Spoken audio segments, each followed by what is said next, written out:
ದೇವಸ್ಥಾನಕ್ಕೆ ನುಗ್ಗಿ ಉಂಡಿ ಹೊತ್ಕೊಂಡು ಹೋಗೋನಲ್ಲ, ಗರ್ಭಗುಡಿಗೆ ನುಗ್ಗಿ ಯಾವ್ರನ್ನೇ ಹೊತ್ಕೊಂಡು ಹೋಗೋನು. ಈಗ ಅವನ್ ಪುನಃ ಬರ್ತಾವನೆ, ನಮ್ಮೂರಿನ ಒಲೆ ಮಾರಿನ ಹೊತ್ಕೊಂಡು ಹೋಯ್ತಾನೆ.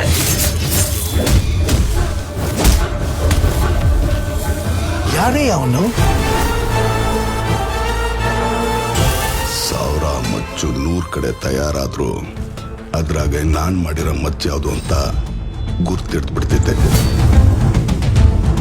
ಈಗ್ಲಾದ್ರೂ ಹೇಳು, ನನ್ ಕುತ್ತಿಗೆಗೆ ತಾಳಿ ಕಟ್ಟಿ ಮದ್ವೆ ಆಗ್ತ್ಯಾ ಇಲ್ಲ ನಿನ್ ಕುತ್ತಿಗೆನ ಕೊಚ್ಚು ಕಲ್ಸ್ಬಿಡ?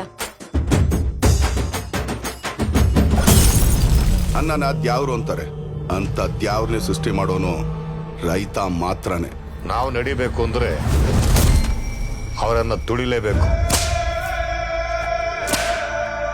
ಅವರು ಕೂಡ ಇಂದಲ್ಲ ನಾಳೆ ತಿರುಗ್ ಬೀಳ್ತಾರೆ, ನೋಡ್ತಾ ಇರಿ.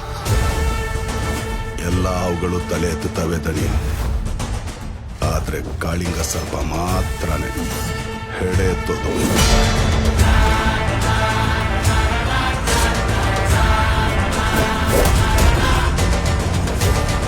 ಅವ್ವ ತೆಪ್ಪಾಕಿದ್ರೆ ಸಮಸ್ಬಿಡವ. ಒಂದ್ ಬಂದೂಕಲ್ಲ 100 ಪಿರಂಗಿನ ಅಡ್ಡ ಬಂದ್ರು ನನ್ ತಡ್ ನಿಲ್ಸಕ್ಕಾಗಕ್ಕಿಲ್ಲ.